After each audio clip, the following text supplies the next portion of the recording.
If you look up the general player response to Choo-Choo Charles, you're going to find a lot of positive reviews, mostly positive reviews, with some negative ones mixed in. That's not at all unusual. And there are two types of negative reviews for this game. There are the reasonable ones that address the game's flaws, and then there are the ones that are full of rabid vitriol about how the people who write positive reviews are idiots and only like the game because they follow the creator on YouTube, or the game was played by their favorite YouTuber, or they were given the game for free or something.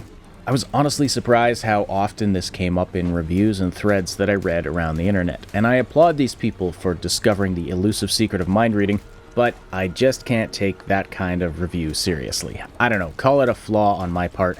I just feel that people who have reasoned points of view generally don't talk like that.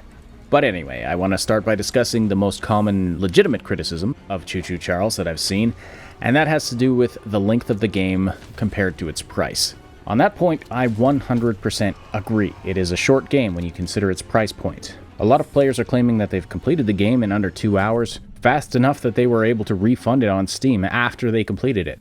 I 100%ed the game in just over 5 hours, playing at a leisurely pace with a moderate amount of exploration off the beaten path. So no, it's not a long game. It is overpriced, which automatically makes it a buy on sale recommendation from me. That said, I had a ton of fun playing Choo-Choo Charles, and I wish there was more to it, not just to justify the price, but frankly, I just want to play it some more without repeating what I've already done. Now, I don't mean inflating the playtime by just adding in some more arbitrary fetch quests. That's the last thing I want the developer to do, but I feel there's potential here for new game modes or challenge modes, something to let you go deeper into the story or to give it more replay value. I feel that with just a few more added features, Choo-Choo Charles could have come a lot closer to being worth the price that the developer is asking for it. I feel the developer has an opportunity here to increase the game's value with a relatively small amount of effort, and I hope they take it. With that out of the way, let's talk about what's great about this game. Somehow, amidst the absurd premise and the simplicity of the gameplay, it managed to find that X factor that just allows you to become completely absorbed in the survival horror atmosphere. The scariness of it doesn't come from jump scares or worrying what's around the next corner. It comes more from a sense of vulnerability and dread of knowing that no matter where you are, no matter what you're doing, Charles is out there somewhere. He could be on the farthest corner of the island, or he could be just over the next hill. I found it to be more tense and suspenseful rather than outright scary, and the horror elements were balanced by some offbeat humor that gave it just the right amount of not taking itself too seriously. It's got a unique charm despite some obvious flaws, and I think there are 3 aspects that contribute to that. One is the monster itself. It's a bizarre mixture of the terrifying and the benign. A nightmarish clown face and giant spider legs attached to a train engine. It's weird, but somehow it works, and something about hearing that lonely train whistle on the horizon signaling that Charles is nearby is truly unsettling. The second aspect is the other train engine, the one that you, the player character, ride around in. It's your mobile home base. It gives you a fighting chance when Charles attacks, and it's the one place you have access to a weapon. Away from it, you're exposed. If you wanted to, you could walk clear across the island, which serves as the game's setting, but you'd be hard-pressed to deal with any enemies you happen to aggro, and if Charles comes skittering over the hills, you've got no chance at all unless there's an open building nearby. Forcing you to travel on a network of one-way tracks, often having to stop some distance from your destination, provides a unique twist to your traversal of the game world. And the actual train mechanics, the levers that make you go or stop, and having to get out to flip track switches, it's all very oddly satisfying. Finally, there's the general ambiance of the world that ties everything together in an immersive package. Rolling down the tracks and peering through the trees in search of your next destination, being startled by thunder and sudden rain as you walk down a dark path, hearing animals chitter and rustle around you in the woods, hearing and watching Charles scramble across hilltops in the distance. These are the types of moments that make this game fun and memorable. Other positives for me include the general art style, which is a mixture of realism and scribbles. I don't know how else to describe it. A lot of the UI graphics and in-game textures look like scribbles on paper. And I'm a big fan of the map system. It's unique in that it seems to be an actual view of the game world from high above, as if there's just a camera floating up there that you can look through. If you zoom in, you can even see enemies walking around and resources laying on the ground. The only thing it doesn't show you is where Charles is. It's a surprisingly polished mechanic. In fact, it's one of many aspects of the game that I would describe as surprisingly well polished, but they're intermixed with some things that are surprisingly unpolished. For example, the NPCs are fully voice acted, but there's no lip syncing. It was very immersion breaking and a little unsettling at first. Although I did get used to it, I don't see why the developer would skip out on animating the mouths.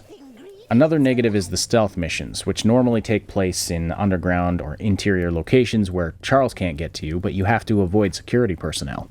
This part of the game, I'm sorry to say, completely sucked. Stealth is based completely on sight. There doesn't seem to be any concern about the enemies hearing you, which is weird. There's no crouch or sneak mechanic, which is also weird. But what's worse is the fact that the enemy AI has only 2 states, completely unconcerned, and murderous rage.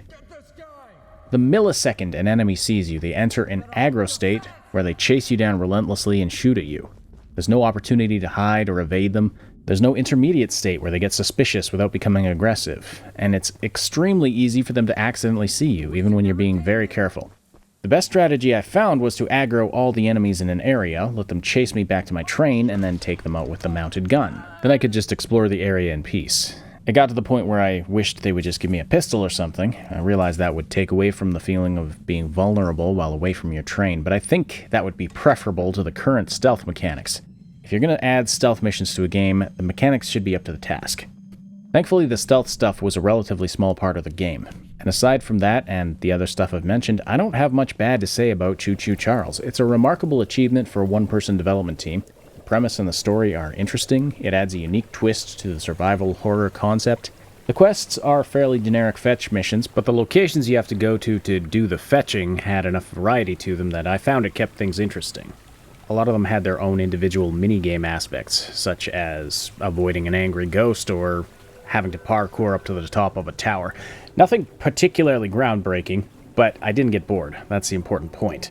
Plus, these mission locations are where you talk to characters and find stuff to read to give you the backstory of this island and the demon spider train that inhabits it. The other thing I want to mention, which could be a positive or negative depending on your perspective, is that this game is fairly easy. It kind of felt like I was playing in story mode the whole time. For me, the hardest part was figuring out how to fight Charles off when he's chasing the train, but once I had that figured out, there was very little danger.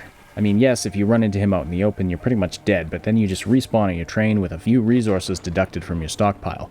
I would love for this game to have more difficulty and a bit more variety in how you deal with Charles, different attack scenarios and ways of dealing with them, maybe multiple Charleses running around, a mode with scarcer resources or a time limit, something. I hope these kinds of things get added.